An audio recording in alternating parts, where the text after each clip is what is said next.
Sejarah menyukai stempel. Sultan adalah penguasa yang menakutkan. Wazir adalah konspirator licik. Putri adalah penghias harem. Pion politik dalam permainan pernikahan dinasti. Sekarang, lupakan semua itu. Karena sejarah Mihrimah Sultan adalah kasus langka di mana semua klise itu hancur berkeping-keping. Inilah karakter yang tidak sesuai dengan sistem. Dia menghancurkannya dari dalam. Dia bukan sekedar putri penguasa. Dia hampir menjadi rekan pemimpin, operator politik yang jaringan pengaruhnya membentang meliputi kekaisaran dari Istanbul hingga Budapest. Dan ya, beredar kabar persisten bahwa bahkan ayahnya, Sulaiman yang Agung, pria yang ditakuti oleh separuh Eropa, pada momen-momen tertentu merasakan bukan hanya kelembutan seorang ayah, tetapi juga ketakutan yang menggigilkan jiwa terhadapnya. Mengapa? Bagaimana seorang gadis yang lahir di sangkar emas Topkapi mampu mengubah sangkar itu menjadi pusat kendali sebuah kekuatan besar?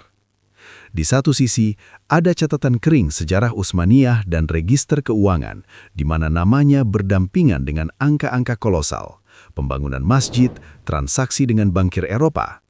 Di sisi lain, ada citra yang dipoles oleh budaya populer, khususnya serial The Magnificent Century, di mana karakter dan takdirnya dibawa ke tingkat drama tinggi. Kebenaran, seperti biasa, ada di tengah-tengah, tetapi itu jauh lebih menarik daripada skenario apapun. Mihrimah sejak hari-hari pertamanya menghirup udara peluang tak tertandingi dan intrik mematikan. Dan ia terbukti sebagai murid yang tekun. Namun kekuatannya bukan sekedar berasal dari keturunan. Dia adalah otak dan saraf dari klan yang besar. Setelah kematian ibunya, ia praktis memimpin faksi Hirem di harem. Setelah eksekusi kakaknya, Syehzade Mustafa, dan kekacauan politik yang menyusul, ia menjadi penopang utama bagi saudara lelakinya yang lain, calon Sultan Selim. Pernikahannya dengan Rustem Pasha, pemangsa politik terhebat zamannya, bukanlah penyatuan hati, melainkan penggabungan aset. Bersama, mereka menjadi sistem kekuatan bipolar. Ia di rapat-rapat Dewan Divan, dia di kedalaman harem, sementara modal dan pengaruh bersama tumbuh pesat. Namun yang terpenting, ia tak pernah sekadar istri. Ia adalah mitra dan seringkali penerima manfaat. Dan kini hal utama, apa hubungannya dengan ketakutan Sulaiman? Para sejarawan tidak menulis secara gamblang, Sultan takut pada putrinya sendiri. Namun mereka meninggalkan teka-teki bagi kita yang membentuk gambaran yang mencemaskan. Menjelang akhir hayatnya, Sulaiman sang legislator yang mengubah Kekaisaran Ottoman menjadi negara adidaya berubah menjadi pribadi yang penuh kecurigaan, muram dan kesepian. Ia bertahan hidup setelah hampir semua rekan setianya meninggal, mengeksekusi putra-putranya sendiri. Dan di sisinya tetap ada dia, Mihrimah, pengingat hidup akan Hurrem yang dicintainya, pewaris kemauan dan ambisi luar biasa sang ibu. Ia mengetahui semua rahasia, semua kerangka di lemari dinasti, semua mekanisme keuangan, semua titik lemah. Bayangkan posisi seorang penguasa yang menua, kekuasaannya bergantung pada informasi dan uang, sementara putrinya memengaruhi kedua saluran itu. Ia menjadi tak tergantikan. Dan menjadi tak tergantikan bagi penguasa absolut adalah posisi paling berbahaya di dunia. Ini melahirkan ketergantungan, dan ketergantungan melahirkan kemarahan yang terpendam, tak terucapkan, dan ketakutan itu sendiri. Ketakutan pada seseorang yang tak lagi Anda yakini, yang tak dapat Anda perintah, karena tanpanya sistem akan runtuh. Hari ini kita akan menyelami dunia di balik layar. Kita akan melihat mahakarya arsitekturnya, bukan sekadar sebagai amal, melainkan sebagai pernyataan kekuasaan yang membatu. Kita akan mengurai keuangannya sebagai skema pengendalian bayangan, dan kita akan mencoba memahami, pada akhirnya, siapakah dia? Seorang manipulator jenius, penyelamat negara, atau wanita kesepian yang membayar kekuasaan dengan segala yang dia miliki? Dan agar tidak ketinggalan kisah-kisah lain Kesultanan Utsmaniyah, dari pendakian dramatis hingga rahasia gelap istana, klik subscribe dan nyalakan lonceng. Karena yang utama dan paling mengejutkan masih di depan. Mari kita mulai. Sangkar emas tempat Mihrimah Sultan lahir memiliki alamat yang konkret. Istana Topkapi, harem. Namun baginya, ini bukan blok penjara. Ini adalah pusat kekaisaran masa depan. Kelahirannya di awal 1520-an bukan sekedar catatan di akta kelahiran. Ini adalah langkah politik, dingin dan tepat seperti tebasan pedang yatagan. Sejarawan memperdebatkan 1521 atau 1522. Selisih setahun, tetapi esensinya terletak di tempat lain. Dialah yang pertama. Anak pertama yang lahir dari pernikahan sah Sulaiman Al-Kanuni dan Hurrem. Di dunia yang hak putra sulung atas tahta bisa terpecah dan diperdebatkan, status anak pertama dari istri tercinta bukanlah sekedar gelar. Ini adalah aset. Pada dirinya lah taruhan diletakkan sejak awal. Namanya bukan sekedar rangkaian bunyi yang kebetulan. Mihrimah, matahari dan bulan dalam satu kata. Itu adalah sebuah manifestasi. Pernyataan anak ini adalah cahaya. Dalam namanya telah tertanam program, dia harus menerangi segalanya. Dan di atas ayunannya berdiri dua tokoh kunci. Ayah, Sulaiman, Kanuni, sang pelaksana hukum yang saat itu sudah membentuk kekaisaran hingga berkilau. Dan ibu, Hurrem, mantan budak Roxelana, yang pada saat itu telah menempuh perjalanan, setara dengan melompati jurang. Dari selir menjadi istri sultan. Itu adalah skenario yang tak pernah terjadi. Hurrem tak sekedar melahirkan seorang putri, dia mulai membangun dinasti dan Mihrimah adalah batu penjuru dalam bangunan itu. Masa kecil sang putri adalah pelajaran tentang kekuatan lunak dan realitas keras. Ya, dia dimanja. Sutra, mutiara, tanah di Istanbul yang dihadiahkan saat usianya 6 tahun bukan untuk mainan, melainkan sebagai sumber pendapatan. Dia adalah Syehzade Hatun sejak bayi, seorang putri dengan anggaran sendiri. Dan di latar belakang, di kediaman harem, berlangsung perang lain, sunyi, tanpa tembakan meriam, namun tak kalah mematikan. Mahidevran, ibu Syehzadi tertua, Mustafa, dan faksinya memandang gadis kecil ini bukan sebagai seorang anak, melainkan sebagai ancaman, sebagai kelanjutan ambisi Hurrem yang mereka benci. Hurrem, yang telah melewati sekolah bertahan hidup dalam perbudakan dan kudeta istana, adalah strategis utamanya. Dia bukan sekedar mencintai putrinya, dia mempersiapkannya. Pelajarannya sederhana dan kejam. Percayalah hanya pada keluarga. Bisa membaca bintang, ingatlah bahwa setiap hadiah memiliki harga dan setiap permintaan memiliki makna tersembunyi. Pada usia 10 tahun, Mihrimah sudah bukan anak-anak lagi. Dia adalah sebuah proyek. Proyek seorang wanita yang tidak hanya akan menjadi istri seseorang, melainkan pilar, penopang dinasti. Penulis skenario serial Muhtesyem Yüzyıl mengambil kerangka sejarah dan membungkusnya dengan beludur opera sabun. Di sini, pendidikan bukanlah tujuan, melainkan dekorasi, indah, estetis, tetapi hanya berfungsi sebagai latar belakang untuk segitiga cinta dan intrik harem. Mihrimah muda menghafal syair-syair Hafiz bukan untuk berdiskusi dengan para ulama, melainkan untuk menyentuh hati ayahnya, Sulaiman. Air matanya yang menetes di atas diwan puisi dan tangannya yang anggun menulis kaligrafi Arab adalah sinyal visual bagi penonton. Lihatlah betapa dalam dan rapuhnya dia. Bakat musiknya menjadi latar belakang penderitaannya. Biasanya cinta tak berbalas. Ini adalah teknik klasik, membuat sang heroik tidak seperti yang lain, mengangkatnya di atas keramaian harem melalui seni. Namun yang terpenting, dalam serial ini, pengetahuannya bersifat reaktif. Pengetahuan itu muncul sebagai respons terhadap ancaman dari luar.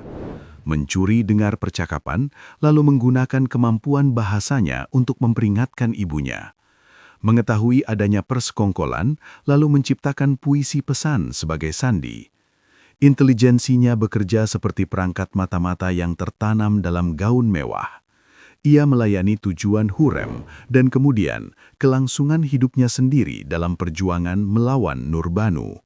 Klimaks dari citra ini adalah transformasi dari gadis pintar menjadi wanita bijak, namun kesepian. Pendidikannya menjadi atribut dari kesepian dan kerinduannya. Ia tidak berkuasa melalui pengetahuan, ia menderita karenanya. Ini adalah tragedi burung yang dikurung dalam sangkar emas dan berkicau dengan merdu, namun penuh kesedihan. Penonton harus berempati, bukan mengagumi kehendak politiknya. Bakat-bakatnya membuat karakternya lebih kompleks, tetapi tidak lebih berbahaya. Ini adalah romantisasi yang diangkat ke tingkat absolut. Sekarang, mari usap debu serialnya dan lihat marmer dingin dan berkilau hakta. Mihrimah dalam kenyataannya tidak sekedar mendapat pendidikan. Ia menjalani tempaan intelektual. Kurikulum belajarnya di harem top Kappa menyerupai pelatihan bagi seorang strategis elit, bukan seorang wanita terpelajar yang sopan. Kemampuan fasih dalam bahasa Arab, Persia, dan Turki itu bukan untuk membaca syair cinta di jendela. Itu adalah akses langsung ke sumber-sumber utama hukum, puisi sebagai alat propaganda, dan korespondensi tanpa filter dengan istana-istana asing. Puisi-puisinya bukanlah buku harian pribadi, melainkan diplomasi publik. Nama samaran Mihri, yang berarti matahari, adalah sebuah pernyataan. Syair-syairnya yang bertahan bukan tentang cinta yang tak berbalas, melainkan tentang hakikat kekuasaan, kewajiban, dan cahaya keadilan. Namun, hanya sedikit syair pribadinya yang sampai kepada kita. Sebagian besar adalah karya para penulis skenario serial. Dan bagaimana dengan patronasenya? Itu bukanlah amal dalam pengertian modern. Itu adalah pembangunan infrastruktur intelektual kekaisaran. Madrasah-madrasah yang ia danai menghasilkan calon pejabat dan penyair yang berhutang status mereka padanya. Bengkel-bengkel kaligrafer dan penyalin naskah pada dasarnya adalah analog dengan penerbitan negara yang mengontrol aliran informasi. Arsitek Sinan yang membangun masjid megahnya di Uskudar meninggalkan catatan tentang pemahamannya yang mendalam terhadap perhitungan teknik. Dia tidak sekedar memberikan uang, dia mendalami, mendebat, dan menetapkan. Dalam serial, bakat-bakatnya adalah perisai dan perhiasan. Dalam kehidupan nyata, itu adalah portofolio investasi dan perancah bangunan. Serial ini menunjukkan bagaimana dunia mempengaruhi Mihrimah. Sejarah menunjukkan bagaimana Mihrimah menggunakan kecerdasannya sebagai fondasi membangun dunia di sekelilingnya. Mengapa bahkan Sulaiman takut padanya? Bukan karena dia adalah putri kesayangannya. Itu justru alur serial. Tapi karena pada pertengahan pemerintahannya, dia telah menjadi pemilik modal simbolis yang bahkan seorang padishah pun tidak bisa abaikan. Dia berbicara dalam bahasa ulama, penyair, arsitek, dan diplomat. Dia menciptakan warisan dalam batu dan syair. Jaringan pengaruhnya melalui wakaf dan patronase membelit kekaisaran. Sulaiman bisa menghukum mati seorang wazir, tapi tidak bisa menutup madrasah yang dibangun dengan dana sah putrinya atau melarang mengutip syair-syairnya. Kekuatannya bukanlah merajut intrik di dalam harem, melainkan melegitimasi kekuasaannya melalui otoritas-otoritas yang tak terbantahkan. Ilmu Islam, puisi tinggi, arsitektur sakral. Dia mengubah erudisi budaya menjadi teknologi politik. Inilah yang benar-benar menakutkan. Melawan racun atau belati, ada penjaga. Melawan seseorang yang ucapannya menjadi bagian dari kanon dan yang bangunannya mengubah wajah ibu kota, tidak banyak alat pertahanan yang tersedia. Pernikahan Mihrimah dan Rustem Pasha, ini bukan kisah cinta. Ini adalah penggabungan di bawah merek dinasti. Pada tahun 1539, sebuah transaksi terjadi, di mana mas kawin diukur bukan dengan peti harta, melainkan dengan pengaruh, dan kontrak pernikahan ditulis bukan oleh kaligrafer, melainkan oleh Hürrem Sultan sendiri. Dia berusia 17 tahun, dia mendekati usia 40 tahun. Dia adalah anak laki-laki Kroasia yang meniti karier gemilang dari Janisari menjadi wazir agung. Dia adalah bulannya Sulaiman, putri tunggalnya yang lahir di Sutra Ungu. Mereka dipertemukan bukan oleh takdir, melainkan oleh kalkulasi dingin Liga Tertinggi Biro Politik Ottoman. Muhtasyem Yüzyıl mengambil matriks kering ini dan mengisinya dengan api gairah. Dia jatuh cinta pada Bali Bey yang gagah berani, tetapi ayahnya sang sultan, bagaikan penjahat dalam dongeng, menikahkannya dengan Rustem si Parvenu. Adegan pernikahan adalah pesta untuk seluruh Istanbul, namun wajah pengantin wanita adalah masker keputusasaan.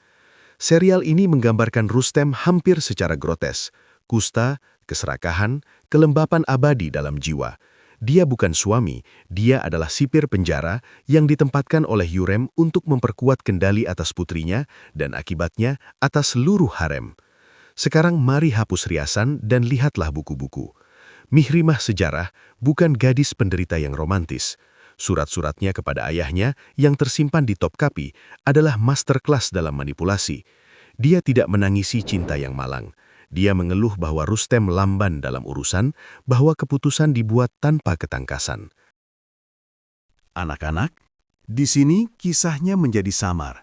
Yang terdokumentasi adalah seorang putri, Aisyah Humasyah, cucu kesayangan Sulaiman, mata rantai dalam garis dinasti selanjutnya.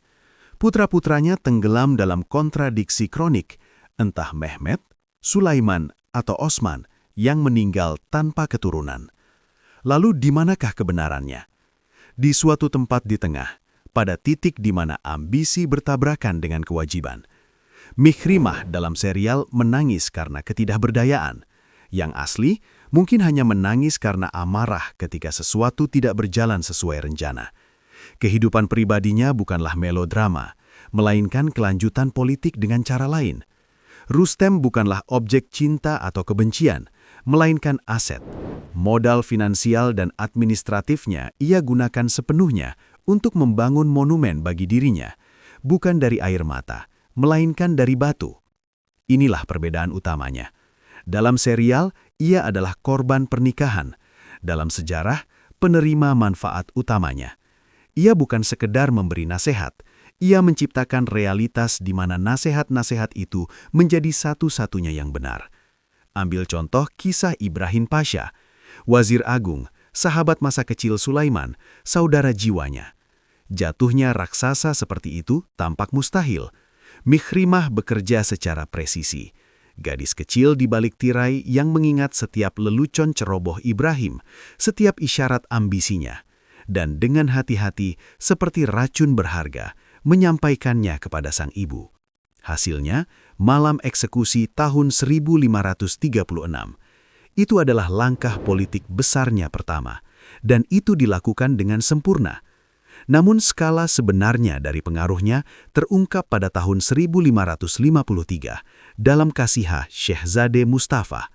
Sumber-sumber mengisyaratkan Mihrimahlah yang mengatur pemalsuan, surat dari Syah Persia yang membuktikan pengkhianatan Mustafa. Namun kejeniusannya bukan terletak pada pemalsuannya, kejeniusannya terletak pada penyampaiannya.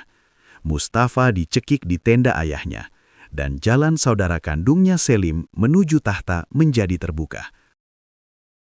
Jika setelah kematian Hürrem ada yang di istana menarik napas lega, mengira bahwa era pengaruh perempuan telah berakhir, maka mereka keliru besar. Di panggung politik Kesultanan Utsmaniyah, sebuah bintang baru telah terbit, dan sinarnya tak kalah terang. Mihrimah Sultan bukan sekedar mewarisi jaringan pengaruh ibunya, ia mengasahnya hingga berkilau, mengubahnya menjadi alat kekuasaan yang presisi. Sosoknya menjadi pusat gravitasi yang di sekelilingnya aliansi dibangun, karier para wazir agung dimulai dan diakhiri. Gaya politik Mihrimah terbentuk sejak dini dalam lingkup koalisi terkenal Hürrem, Mihrimah, Rustem. Segitiga ini bukan sekedar dewan keluarga, melainkan sebuah kabinet bayangan yang sesungguhnya. Pengaruh mereka terasa hingga ke sudut-sudut paling gelap dari intrik istana. Contoh nyata adalah nasib Wazir Agung Kara Ahmed Pasha. Pria ini, menantu Sultan sendiri, tampaknya tak tersentuh. Ia menduduki posisi tertinggi pada tahun 1553 bagai pemadam kebakaran yang dipanggil untuk meredakan krisis setelah eksekusi Mustafa dan jatuhnya sementara Rustem. 2 tahun Kara Ahmed memegang kendali, namun aliansi keluarga tersebut beroperasi dalam mode sabotase yang sunyi tapi tak terhindarkan. Segera, sebuah tuduhan menggantung di udara, biasa seperti koin dan mematikan seperti racun. Bisikan-bisikan yang diinspirasi oleh Rustem mencapai telinga Sulaiman. Kara Ahmed dihukum mati dan kursinya seolah-olah berpegas kembali diduduki oleh suami Mihrimah. Ini bukan sekedar perubahan dalam karier, ini adalah pelajaran bagi seluruh elit kekaisaran tentang di mana sebenarnya sumber kekuatan berada. Dengan kematian Khurem pada tahun 1558, Mihrimah tidak tetap berada dalam bayang-bayang. Sebaliknya, ia melangkah ke garis depan, menduduki posisi unik, hampir resmi, sebagai penasihat utama dan mata sultan di ibu kota. Ketika Sulaiman berangkat dalam kampanye militer, putrinya inilah yang menjadi telinga dan matanya di Istanbul. Ia menyortir berita, memisahkan yang penting dari yang sekunder, dan mengirimkan dispatch yang ringkas dan padat makna kepada ayahnya. Dalam surat-surat ini, tidak ada sentimen, hanya data akurat, analisis, perkiraan. Sulaiman mempercayai penilaiannya tanpa syarat. Ia adalah perpanjangan dari pikirannya sendiri di jantung kekaisaran. Dalam permainan dinasti, perebutan tahta ala Utsmaniyah ini, Mihrimah awalnya mendukung Syekh Bayezid, seperti yang dulu dilakukan ibunya. Bersama Rustem, mereka menjadi staf politiknya. Namun Bayezid, yang mewarisi bakat ayahnya, juga mewarisi kepercayaan diri berlebihan yang membawa malapetaka dengan mengabaikan nasihat kakaknya. Ketidakpeduliannya terhadap jejaring dukungan halus yang ditenun Mihrimah untuknya menjadi kesalahan fatal. Dan disinilah karakter politiknya yang bukan emosional, tapi murni rasional muncul. Kekecewaan? Mungkin, namun yang utama, perhitungan dingin. Melihat taruhannya kalah, Mihrimah tanpa ragu berpindah sisi, beralih ke Selim yang lebih mudah diajak kerjasama. Langkah ini terbukti sebagai investasi yang jenius. Setelah naik tahta, Selim kedua bukan hanya ingat dukungan kakaknya, ia membanjirinya dengan emas, mengalokasikan 50.000 koin untuk kebutuhan mendesak, yang merupakan tanda terima kasih dan pengakuan terdalam atas kekuatannya. Dan setelah kematian Sulaiman, Mihrimah mencapai puncak statusnya, menjadi wanita paling berpengaruh dan dihormati di kekaisaran. Pertama di bawah kakaknya Selim, lalu di bawah keponakannya Murad III. Wibawanya tak terbantahkan, katanya hukum bagi seluruh harem dan pendapat yang berbobot bagi Diwan Divan. Dia bukan hanya mempertahankan pengaruh, dia menumbuhkan masa depan. Mihrimahlah yang menghadiahkan Selir Safiyeh, seorang wanita dengan kecerdasan dan ambisi langka, kepada Murad III yang masih muda. Hadiah ini diberikan dengan visi jangka panjang, menentukan politik internal kekaisaran selama beberapa dekade, mengikat dua generasi kekuasaan perempuan dengan benang suksesi yang tak terlihat. Pengaruhnya melampaui jauh tembok istana dan perselisihan internal. Seperti Khurem, Mihrimah memandang peta dunia seperti seorang strateg. Ia menjalankan korespondensi diplomatik mandiri, misalnya dengan Raja Polandia Sigismund II Augustus. Surat-surat ini bukan permintaan atau pujian, melainkan dokumen politik internasional yang halus, membahas perdagangan, keamanan perbatasan, dan status quo di Eropa Timur. Bagi raja-raja asing, dia bukan sekedar putri sang sultan, melainkan aktor politik independen yang harus diperhitungkan. Mitos yang disebarluaskan oleh serial TV melukiskan seorang putri cantik yang histeris, yang menghancurkan kehendak ayahnya dengan ulah dan kecemburuan. Kenyataannya jauh lebih sinis dan efektif. Mihrimah tidak menghipnotis Sulaiman, ia memberi argumen. Ia adalah penasihatnya yang paling andal, paling kejam, dan paling setia secara pribadi.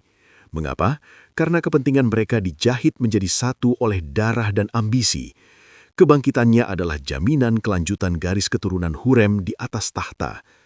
Ia tidak memperebutkan perhatian ayahnya, ia mengelola ketakutan-ketakutannya. Kekuatannya berakar pada monopoli informasi. Melalui Rustem Pasha, sang wazir agung, ia mengontrol Dewan Divan. Melalui jaringan klien dan mata-mata di harem, semua rumor dan suasana hati. Ia menjadi simpul komunikasi yang tak tergantikan bagi kekaisaran. Sulaiman tidak sekedar mendapat pendapat putri darinya. Ia mendapat laporan yang disatukan dalam gambaran utuh yang disaring melalui prinsip loyalitas. Ketika ia berkata, Bayezid akan berkhianat seperti Mustafa, itu terdengar bukan seperti kecemburuan seorang saudari, melainkan seperti diagnosis yang diberikan oleh tabib terbaik negara. Lalu, mengakah Sultan tua itu, sang penakluk Rhodes dan Baghdad, menurutinya? Ia tidak menuruti, ia mendelegasikan. Mihrimah adalah alter egonya di dunia yang aksesnya terbatas baginya sebagai penguasa semidewa. Ia bisa menjadi keras di tempat di mana sang sultan harus tetap bermurah hati, berkomplot di tempat di mana sang sultan harus tampak bersih. Hubungan mereka bukanlah romansa patologis, melainkan bentuk tertinggi simbiosis politik. Ia tidak takut pada putrinya, melainkan pada kekosongan dan kekacauan yang mungkin muncul jika ia kehilangan alat kehendaknya yang sempurna dan menakutkan karena ketidakberpihakan itu.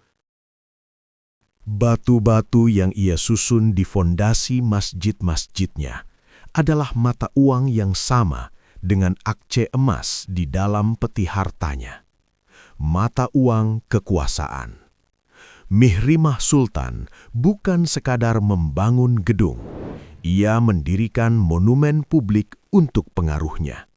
Dan ia melakukannya dengan kemegahan yang membuat bahkan para wazir yang paling banyak menggerutu pun terdiam. Warisan arsitekturnya bukanlah yayasan amal yang sepi, melainkan deklarasi yang nyaring, terlihat dari jarak bermil-mil. Nama yang tertera di sana bukan nama sang sultan, melainkan nama putri sang padishah. Dia mempercayakan ambisinya kepada satu-satunya orang yang mampu mewujudkannya dalam bentuk sempurna, sang jenius, Mimar Sinan. Aliansi mereka sebagai arsitek dan patron melahirkan bukan sekadar bangunan, melainkan mahakarya yang hingga kini menentukan siluet Istanbul. Kompleks di Edirne Kapı menjadi mahkotanya. Konon, kompleks itu dirancang sebagai hadiah atau penghiburan untuk sang saudara, Sultan Selim II. Namun hasilnya lebih sebagai monumen untuk sang kakak perempuan. Di sini, Sinan, terinspirasi oleh kemurahan hati sang patron, melakukan hal yang mustahil. Kubahnya dengan lebar lebih dari 20 meter menjadi salah satu yang terbesar di kekaisaran.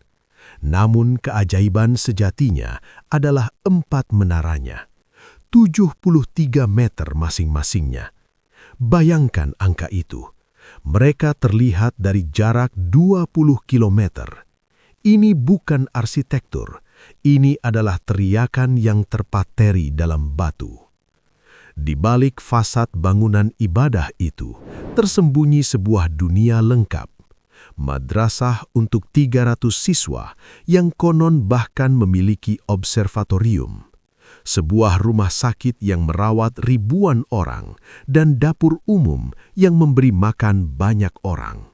Sebuah kervansarai untuk pedagang yang menghasilkan pendapatan yang besar. Pada peresmiannya di tahun 1568, di mana Sultan Selim II sendiri hadir, catatan sejarah menyimpan kata-katanya. Inilah cahaya untuk namaku di keabadian. Sinan singkat. Kemurahan hatinya memaksanya melampaui batas dirinya sendiri. Di sepanjang kekaisaran, dari Yerusalem hingga Bursa, dia menyebarkan jejak amal dan perhatiannya. Masjid, hamam, air mancur, madrasah. Dia bukan sekadar menandatangani cek. Surat-suratnya kepada Sinan dengan koreksi pada rancangan masih tersimpan. Buatlah kubahnya lebih tinggi agar Tuhan melihat imanku. Dia adalah mandor dari legenda dirinya sendiri. Tahun-tahun terakhir, Mihrimah Sultan adalah nyala obor yang perlahan padam, yang pernah menerangi seluruh kekaisaran. Setelah kematian Sulaiman, kekuasaannya secara formal mencapai puncak, namun menjadi rapuh seperti es di Selat Bosporus di bulan Februari. Ia bukan sekedar saudari sang sultan, melainkan penopang tahta, sementara tahta itu sendiri bergoyang di bawah langkah gemulai Selim kedua yang mabuk. Dalam 12 tahun itu, Mihrimah melakukan hal mustahil. Ia menjadi wali penguasa bagi seorang sultan dewasa. Kronik-kronik menyimpan detail yang menakjubkan. Firman-firmannya, ditandatangani dari kedalaman harem, mengangkat gubernur dan mengeksekusi pemberontak. Saat pasukan Janisari memberontak pada 1567, justru perintahnya, bukan perintah sang saudara, yang mengembalikan ketertiban. Namun, di balik setiap kemenangannya, selalu ada bayangan. Bayangan ipar sekaligus rival utamanya, Nurbanu. Pertarungan di antara mereka bukanlah pertikaian wanita biasa, melainkan perang dingin untuk masa depan dinasti. Namun, menjelang pertengahan 1570-an, ketegangan mulai meretakkan bahkan tekad bajanya. Asam urat, migrain, malam-malam tanpa tidur di labirin intrik, tubuhnya mulai menyerah. Kematiannya pada 25 Januari 1578 bukanlah bencana yang tiba-tiba, melainkan akhir yang sunyi, hampir birokratis. Penyebab resmi, komplikasi penyakit bertahun-tahun. Meski bisikan tentang racun dari Nurbanu beredar di seluruh Seraglio, sejarawan menepisnya. Mihrimah tidak terbunuh oleh racun, melainkan kelelahan total. Kelelahan dari permainan tiada akhir yang mempertaruhkan sebuah kekaisaran. Pemakamannya megah, layaknya matahari dunia. 10.000 orang miskin diberi makan, 40 hari masa berkabung. Selim menyatakan bahwa cahaya kekaisaran telah padam. Namun ia berbohong. Cahaya itu tidak padam. Ia berubah menjadi sebuah institusi. Warisan Mihrimah bertahan berabad-abad setelahnya. Masjid-masjid karya Sinan di Uskudar dan Edirne bukan hanya mahakarya arsitektur, melainkan monumen kehendak politik yang terpahat di batu. Kematiannya bukanlah akhir sebuah era, melainkan titik transisi dari pemerintahan menjadi legenda, dari intrik di kamar-kamar Topkapi menjadi simbol keagungan abadi, yang memicu perdebatan di antara sejarawan dan membuat para turis mendongak ke kubah-kubah masjidnya yang kekal.